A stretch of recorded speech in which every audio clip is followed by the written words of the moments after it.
I was 51 years old when the walls finally closed in on me. I remember the night as if it were burned into my skin. My hands shook so badly I could not light the candle in front of me, the same candle I had once used for countless rituals. My chest felt like it was caving in, and every whispered chant I muttered into the darkness seemed hollow, powerless. Fear clung to me like smoke, but it was not just fear of dying. It was fear of what waited for me if I did. I had been a witch for decades, mocking Christians, laughing at sermons, and declaring that I had power they would never understand. But when the silence of the night pressed against my ears and my heart hammered like a war drum, I knew my time was running out. And when my body gave way, collapsing to the cold floor, I discovered the horrifying secret about October and December that hell itself tried to keep hidden. But before I tell you how everything unfolded, I need to pause for a moment. To everyone who has subscribed to this channel, thank you from the depths of my heart. Your support is the very fuel that keeps this message alive. To all new and returning viewers who have not yet subscribed, I cannot wait for you to hit that button. It may seem small, but it means everything. It helps this testimony reach people who desperately need to hear it. And please, do not just watch. Share your thoughts in the comments. Your words could be the encouragement that saves someone's soul. Now, let me take you back to where it all began. My name is Sandra, and I was born and raised in Idaho. My childhood was not gentle. My father left when I was 9, and my mother carried a bitterness that seemed to seep into the walls of our home. I grew up angry, searching for power in every shadow I could find. When I was 19, a friend introduced me to witchcraft. At first, it felt like a game, something rebellious, something that gave me a sense of belonging. But over the years, it became my identity. I celebrated Halloween not as a harmless festivity, but as a season of rituals, offerings, and binding spells. December was darker still, because while the world celebrated the birth of Christ, I joined circles that mocked him, channeling energies that thrived in that season of distraction. I told myself I was in control, but the truth is, I was a slave. Witchcraft filled my days with secrecy, my nights with shadows, and my heart with hatred. I avoided churches, but I could not avoid the gnawing inside me. Every time I passed a cross, something twisted in my stomach. I claimed I did not believe in God, yet deep down, I feared him. I told people hell was a myth, yet I dreamed of fire and chains. For decades, I lived that lie, until the day my body betrayed me. It was October 14th, 2022, when the collapse began. At first, I thought it was a panic attack, but when I could no longer breathe and darkness pulled me under, I realized this was not ordinary. Something was coming for me, something I had mocked and denied all my life. And that was the night I died. When I hit the floor that night, it felt like my soul was ripped out of my chest. At first, there was silence, a silence so heavy it rang in my ears. Then I realized I was no longer in my room. The air was thick, and the ground beneath me was not carpet, but something jagged, rough, and burning hot. I lifted my head, and the first thing I saw was darkness, stretching like an ocean, but it was not empty. Shapes moved inside it, human shapes, screaming, writhing, clawing for escape. The stench was unbearable. It was sulfur mixed with rotting flesh, so strong it burned my throat. I wanted to cover my nose, but my hands would not move. All I could do was stare and listen to the endless cries. Some screamed for water, some cursed God, and others shrieked in terror as creatures I cannot fully describe tormented them. Their eyes glowed red, their bodies twisted and monstrous, and their laughter was colder than any winter I had ever known. But then, I heard my name, not a human voice, something guttural, cruel. Sandra, you thought October was a game. That voice froze me. I looked to my left, and a demon with skin like charred leather and teeth like knives stood over me. Its breath was rancid, like decay, and it grinned as if my soul was its reward. "This is the month we claimed many," it hissed. "October opens doors. They celebrate death, and we feast." My heart sank. Memories flooded back. Every Halloween ritual, every candle lit, every chant. I thought I had been the one in control, but here I was, surrounded by those who had been lured through the same doors. Their faces were familiar, people I once knew. Some had died young. Now they screamed, their bodies contorted in agony. I tried to shut my eyes, but the demon grabbed me by the chin, forcing me to look deeper into the pit. "December is worse," it snarled. "They think they celebrate him, but greed, lust, drunkenness, so many worship us instead.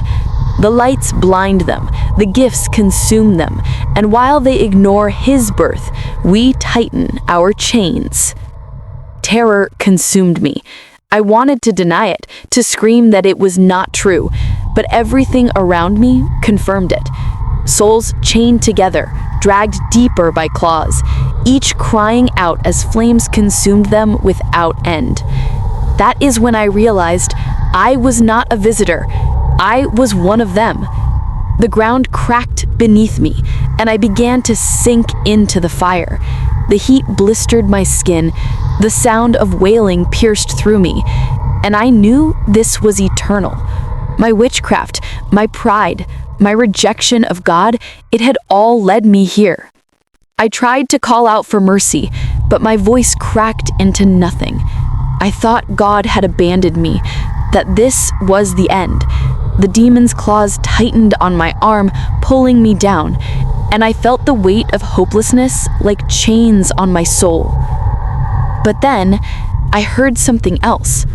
A voice, faint but strong, breaking through the screams. "This is not yet your time." The demon recoiled, shrieking in anger, and the flames around me flickered. My heart leapt. Light, soft at first, then growing brighter, pierced the darkness. And in that moment, I realized I was not alone. The light grew stronger, cutting through the blackness until it swallowed the demon's shadow. The creature snarled, its grip on my arm loosening. I fell to the ground, trembling, but for the first time since the collapse, I felt hope. The screams around me seemed to fade, as though the light itself created a shield.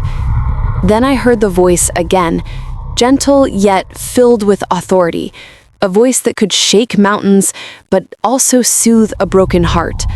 "Sandra, you were not created for this place." Tears streamed down my face. I tried to speak, but my throat was raw from the stench and the terror.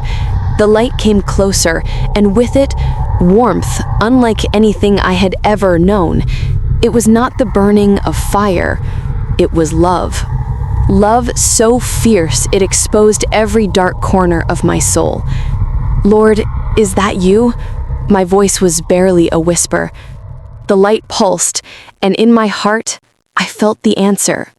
Yes. Suddenly, images flashed before me. Every ritual, every curse I had spoken, every person I had led astray. I saw the years of rebellion, the times I mocked Christians, the moments I chose shadows instead of truth. My sins weighed on me like stones, and I fell on my knees. "I am sorry," I cried. "Please forgive me." That is when the voice spoke again, firm but filled with mercy. "Your time has not yet come. You will return, but you must tell them what you have seen." October and December are not seasons to play with. They are gateways the enemy uses to deceive. Warn them.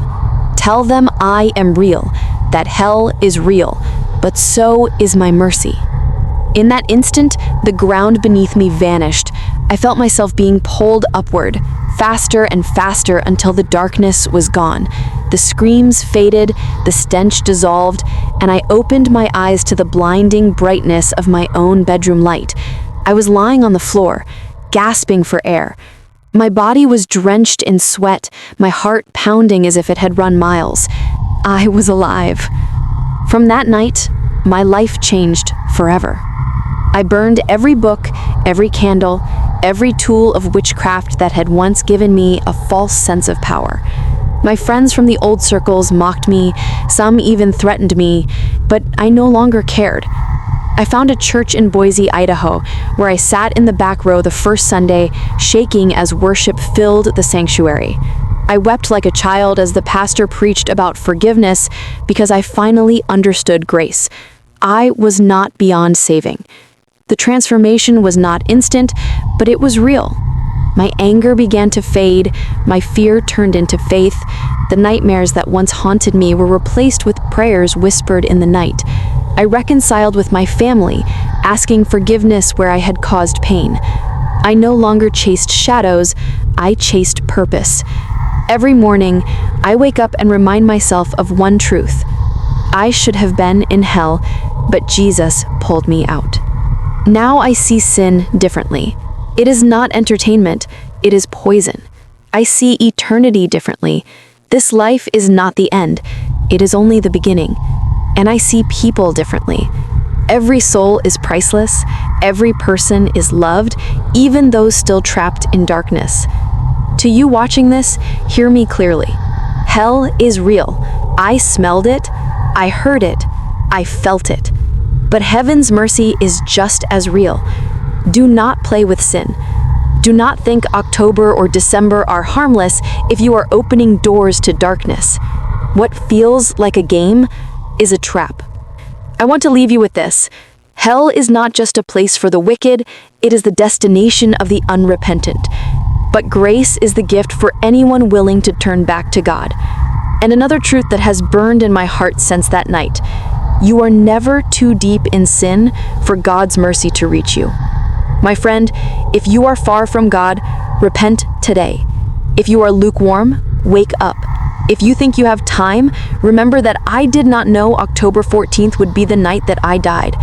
I will end with this. What are you living for? And if you died tonight, where would your soul go? Please drop your thoughts and reactions in the comments. I want to hear from you. Like this video, share it with someone who needs to hear it, and subscribe to this channel so this testimony can reach as many souls as possible. Together, we can shine light in a world that is drowning in shadows.